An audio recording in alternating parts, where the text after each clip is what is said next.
여러분 안녕하십니까? 포항 MBC 뉴스데스크입니다.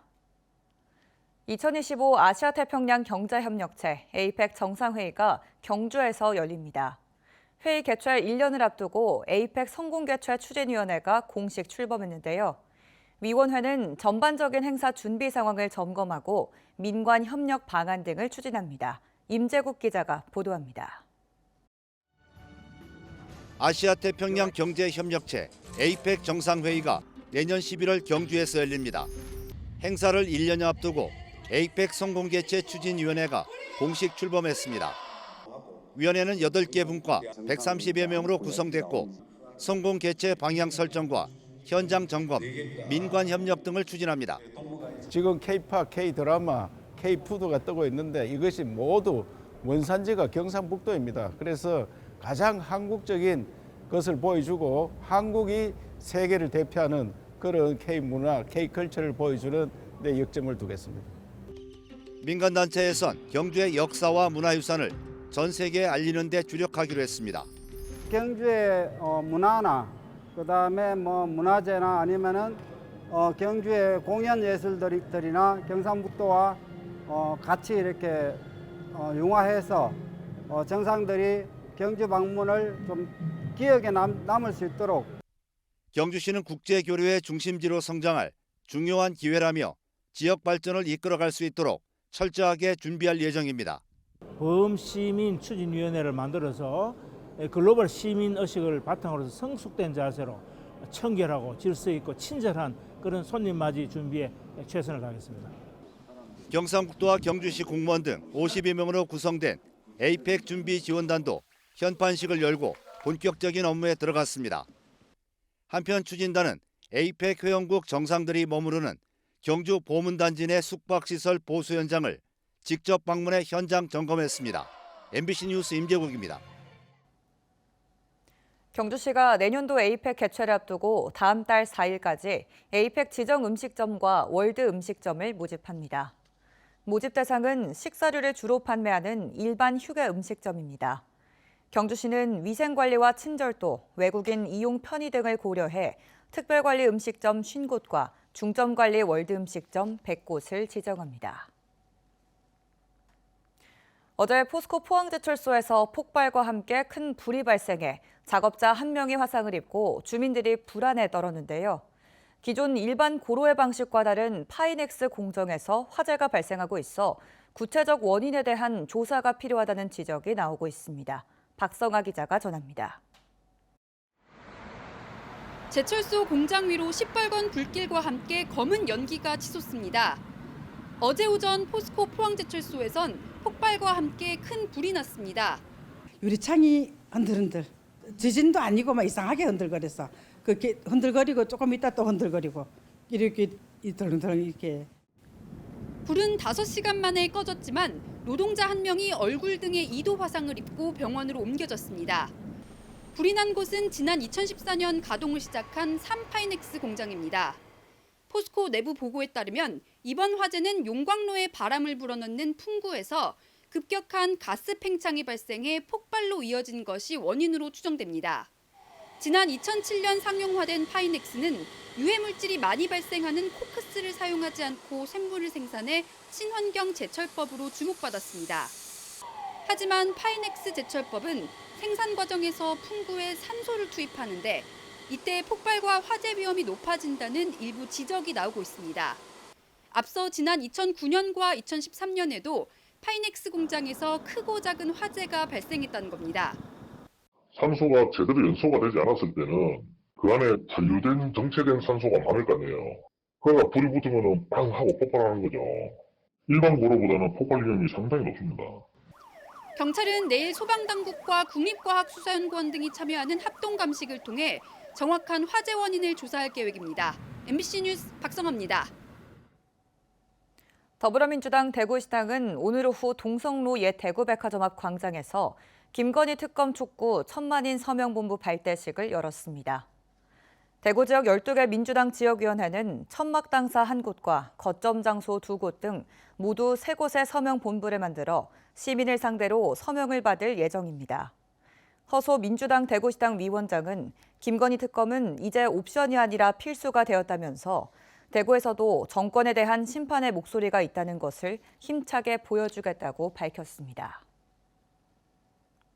포스코 교육재단 산하의 사립인 포항제철중학교에는 전교생이 1,700명이 넘어 전국 최고 과밀학교라는 문제가 10년 넘게 이어지고 있습니다. 내년도 중학교 배정을 앞두고 과밀 문제가 또다시 이슈로 떠올랐는데요. 학부모들은 집회를 열고 교육당국의 대책을 촉구했습니다. 김기영 기자가 보도합니다. 포항제철중학교 1, 2학년들의 하교 시간, 학령 인구 감소를 못 느낄 정도로 한눈에 봐도 학생 수가 상당합니다. 현재 60학급 1,710명이 다니다 보니 급식실, 화장실, 운동장 사용에 어려움이 많고 수학 여행과 체험 활동, 체육 대회를 분산해 개최하고 있습니다. 자녀들의 학습권 회복을 위해 제철초와 지곡초 학부모 200여 명이 교육지원청 앞에서 집회를 열고 포철중의 과밀 대책을 촉구하고 나섰습니다. 그 사이 전교생은 1,560명에서 1,700명이 되었고 더욱 기형상적이고 비대해진 과대 학교 안에서 아이들의 더욱 고단한 학창 시절이 지나가고 있다. 애초 제철초와 지곡초를 제외한 효자초 졸업생은 포철중 입학 대상이 아니었지만 효자초 부모들의 민원 제기와 지역 정치권의 중재로 2011년부터 효자초 졸업생도 포철중에 입학해 왔습니다.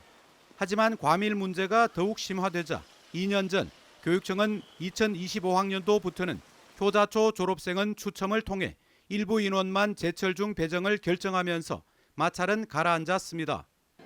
이런 가운데 최근 경북도의회 교육위원회와 교육청이 2년 전 결정을 뒤집고 효자중학교가 신설되기 전까지 효자초 졸업생 전원의 포철중 배정과 이를 수용하지 않을 경우 제철중학교를 포항시 제1학교군에 통합하겠다는 공문을 보내면서 갈등이 재점화한 것입니다. 고 청암 박태진 회장님께서 우리 지곡 단지를 구성할 적에 좋은 학습 상태에서 공부를 하라고 이렇게 만들어놨는데 학부모들은 이 같은 결정을 중재한 도의원 2명의 사퇴를 촉구했고 급기야 학부모만의 문제가 아닌 지곡동 전체의 사안으로 비화됐습니다.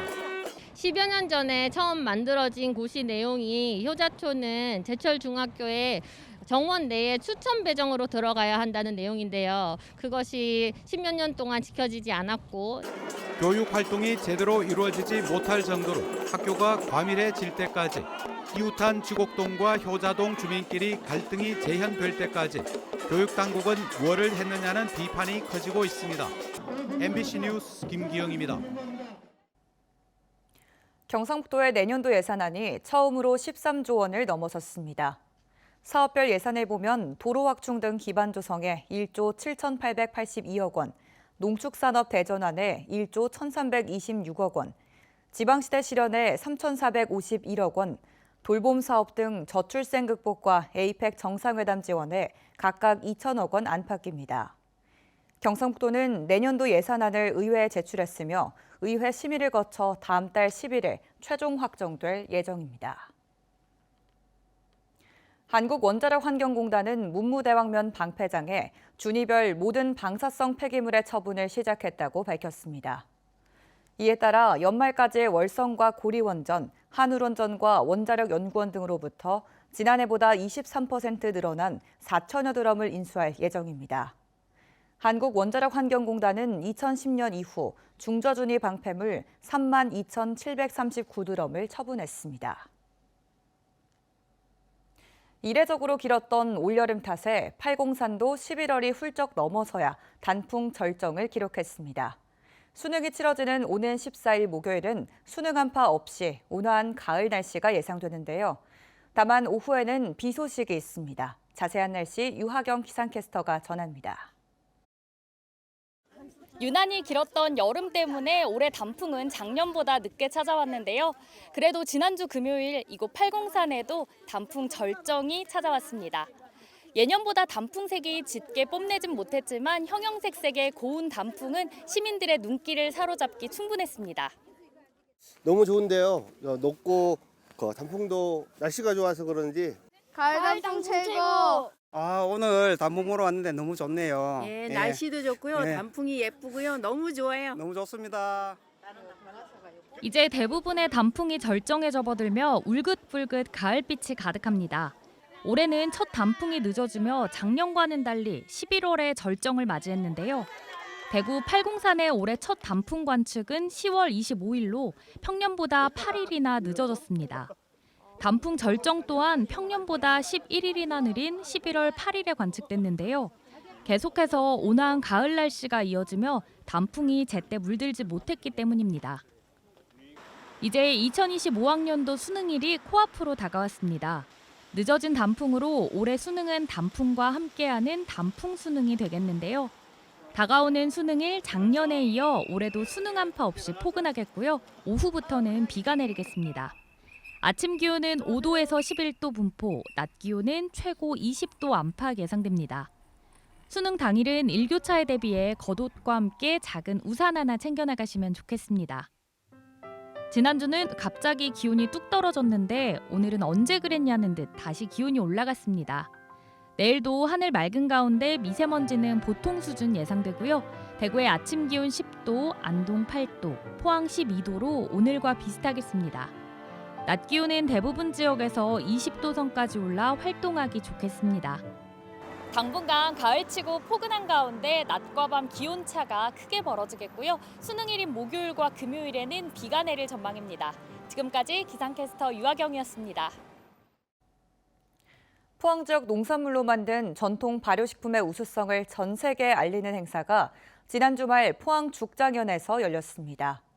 미국 뉴욕에서 레스토랑을 운영하는 후니킴이 게스트 셰프를 맡아 포항에서 전통 방식으로 생산한 된장과 간장으로 만든 요리를 선보였고 지역에서 생산한 전통주가 함께 식탁에 올랐습니다. 대구시 대구경북행정통합추진단을 상대로 한 대구시의회 행정사무감사가 오늘 열렸습니다. 행정사무감사에서 특별법 통과로 대구 경북의 특례를 누린다면 다른 지역도 특례를 요구하기에 대구시가 발표한 기대 효과는 과장되어 있다는 지적이 나왔습니다. 또 경북 북부에서 반대 여론이 거센데 가능하겠냐는 질문 등도 이어졌습니다.